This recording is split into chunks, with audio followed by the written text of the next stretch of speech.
অন্ন মানে আমি কি বুঝো? সাধারণ অর্থত দালি, চেনি, নিমখ, তেল, চাউল। এতিয়ালৈকে আমি কি দি আছো? আপোনালোকক মোদী ডাঙৰীয়াই চাউল বিনামূলীয়াকৈ দি আছে, আৰু আমি আপোনালোকক 100 টকাত 1 কেজি দালি, 1 কেজি চেনি আৰু 1 কেজি নিমখ দি আছো। মোৰ মনটো ইয়াত সন্তুষ্ট হোৱা নাই, মই আৰু কিবা কৰিব খোজো।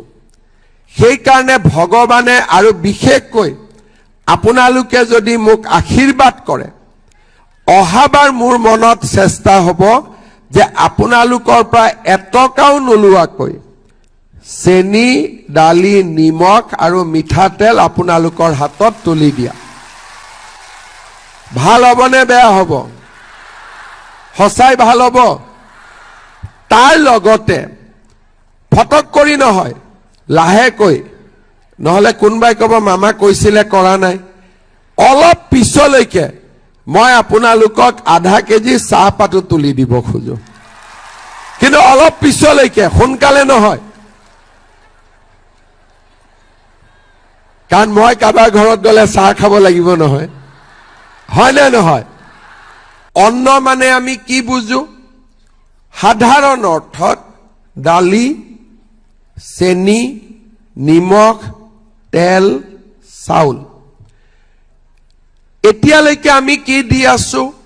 আপোনালোকক মোদী ডাঙৰীয়াই চাউল বিনামূলীয়াকৈ দি আছে, আৰু আমি আপোনালোকক 100 টকাত 1 কেজি দালি, 1 কেজি চেনি আৰু 1 কেজি নিমখ দি আছো।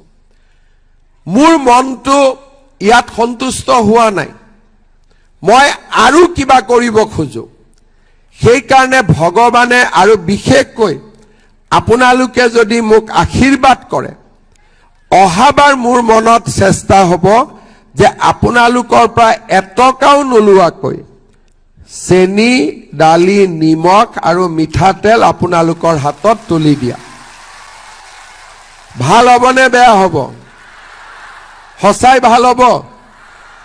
তাৰ লগতে ফটক কৰি নহয়, লাহেকৈ, নহলে কোনোবাই ক'ব মামা কৈছিলে কৰা নাই, অলপ পিছলৈকে মই আপোনালোকক আধা কেজি চাহপাতো তুলি দিব খোজো।